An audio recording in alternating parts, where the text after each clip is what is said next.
Apa kabar saudara? Semoga selalu sehat dan tetap bersemangat. Saatnya Anda menyimak berita Banten bersama saya Maya Meliasari. Sejumlah berita menarik seputar Banten akan kami sajikan untuk Anda. Berikut 3 berita utama hari ini. 3 pelaku perdagangan orang ditangkap polisi di Bandara Suta, Tangerang.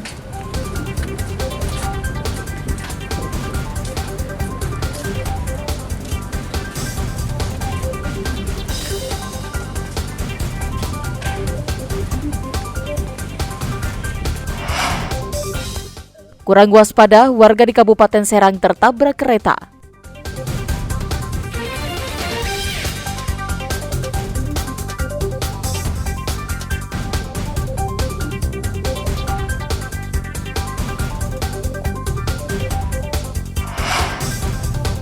Hasil proses sortir, ratusan surat suara Pilkada Tangsel ditemukan rusak.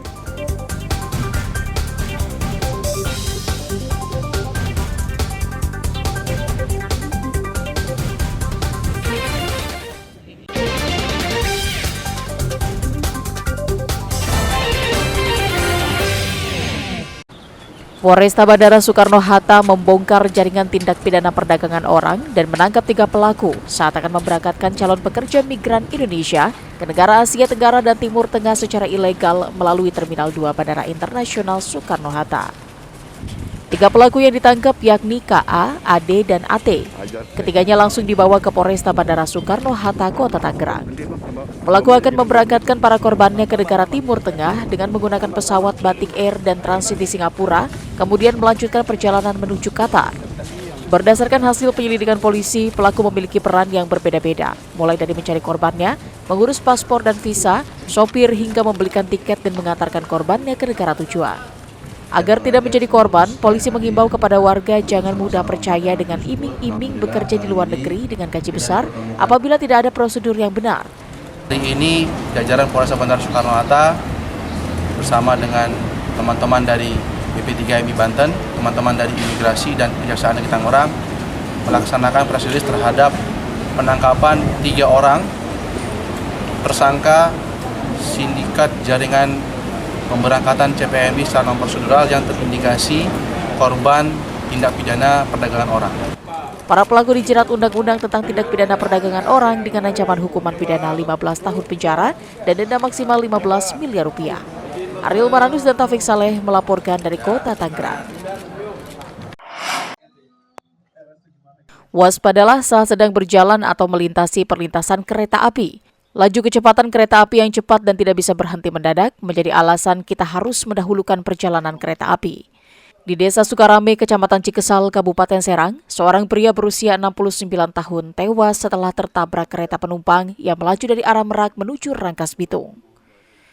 Kejadian bermula saat korban hendak pulang ke rumah selesai berkebun. Lokasi kebun milik korban tak jauh dari jalur perlintasan kereta api. Namun saat hendak menyeberang rel, korban diduga tidak melihat ke arah kanan dan kiri. Kereta api yang melintas sempat membunyikan klakson, namun korban diduga tidak mendengar karena kondisi pendengaran korban yang sudah tidak normal. Setelah tertabrak, tubuh korban sempat terseret lebih dari 10 meter dan meninggal dunia di lokasi kejadian. Itu kejadian sekitar pukul 9. Pukul 9 waktu dia menyeberang, entah tidak terdengar atau tidak terlihat, terjadilah tabrakan kereta itu. Kisaran 30 meter sampai ke sini. Untuk ininya tabraknya gitu. Nggak kedengeran itu kereta, nggak ada kereta juga.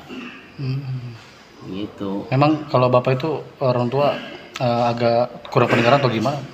Kurang pendengaran. Oh, saat itu sedang apa pak? Sedang habis dari kebun mau pulang. Jam berapa itu pak? Jam 9.